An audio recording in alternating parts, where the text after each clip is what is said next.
Imagine waking up one morning to a fireball falling out of the sky. Imagine pieces of American military aircraft raining down on your village. Imagine something far worse than wreckage landing in your fields, something the United States government would spend decades trying to make you forget. This is not a thriller. This is not fiction. This happened. On January 17, 1966, the small fishing village of Palomares, Spain, became ground zero for one of the most dangerous and most suppressed nuclear accidents in the history of the Cold War. 4 hydrogen bombs fell from the sky, and for years, the world was told almost nothing. It was a Monday morning. Fishermen on the Mediterranean coast were already out on the water, hauling nets in the early light. The village of Palomares, tucked into the southeastern coast of Spain, had fewer than 2,000 people. It was quiet. It was ordinary. Then the sky tore open. At 31,000 feet above the coast of Spain, a United States Air Force B-52 Stratofortress was conducting a routine aerial refueling maneuver. These missions happened constantly during the Cold War.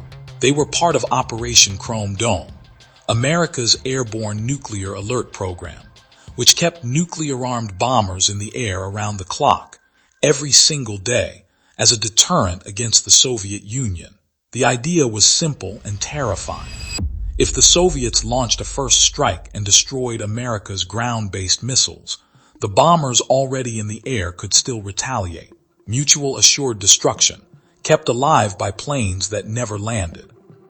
But on this particular morning, the refueling tanker, a KC-135, and the B-52 made contact at the wrong angle. The two aircraft collided. Both planes broke apart instantly. 7 of the 11 airmen on board were killed.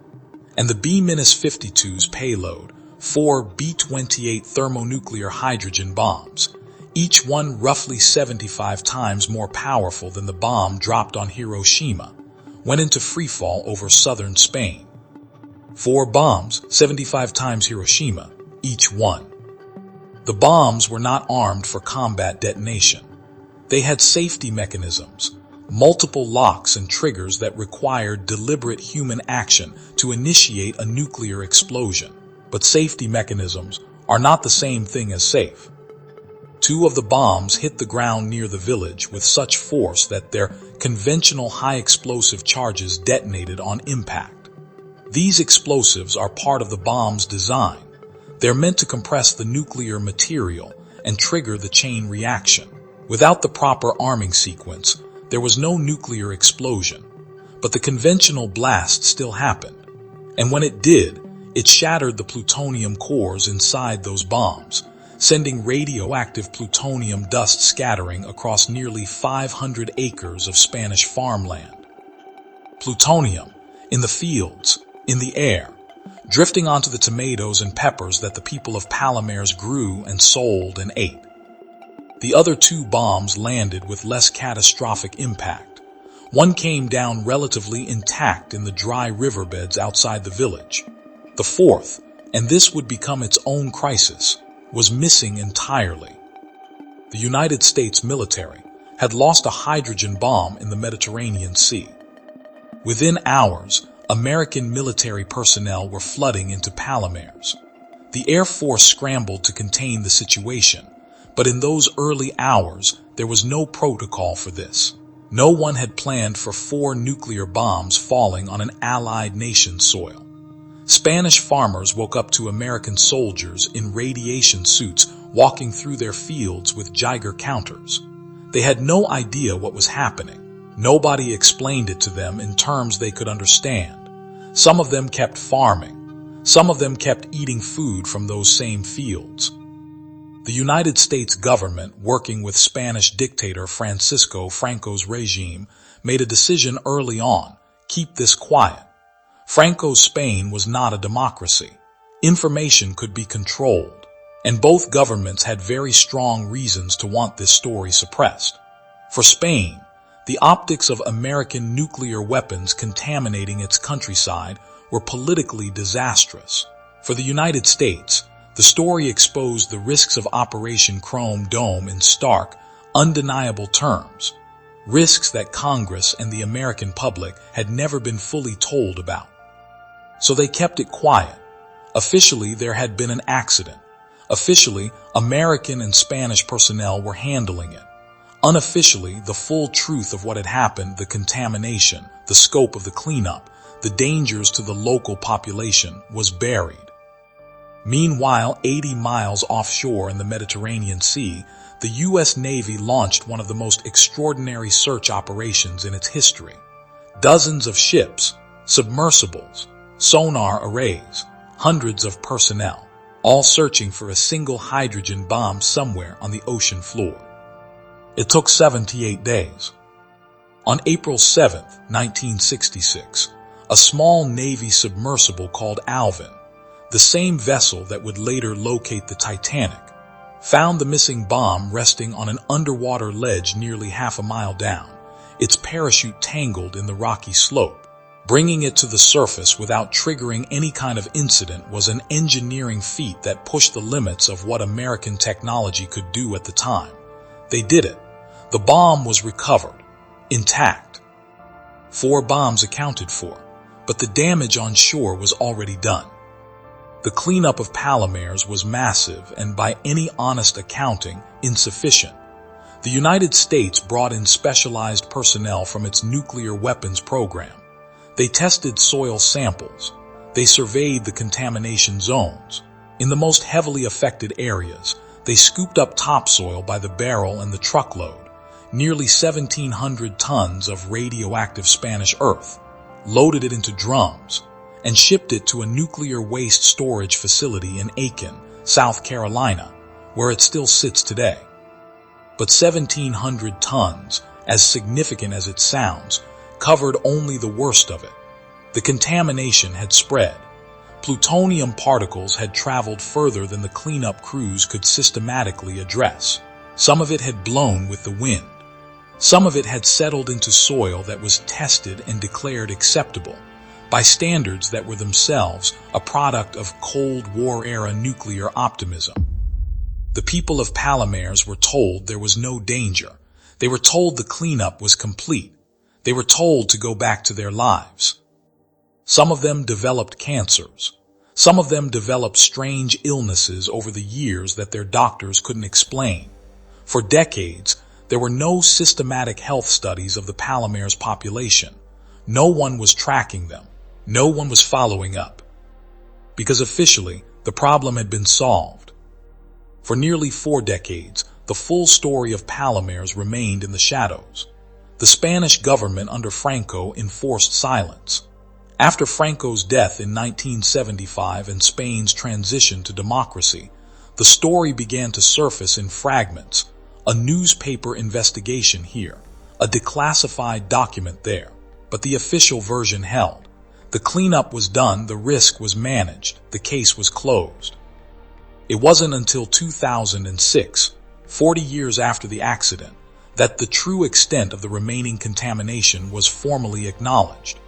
Scientists conducting new soil surveys found elevated levels of plutonium and americium, a decay product of plutonium, still present in the soil of Palomares, still measurable, still a potential health risk to anyone who lived there, farmed there, breathed the dust there. The findings set off a decade of diplomatic negotiations between Spain and the United States. Spain wanted the remaining contaminated soil cleaned up and removed, just as the most heavily affected areas had been addressed in 1966.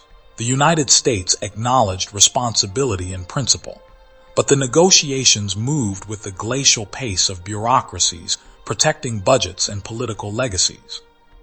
In 2015, Secretary of State John Kerry and Spain's foreign minister signed a declaration of intent, a formal commitment by the United States to clean up the remaining contamination.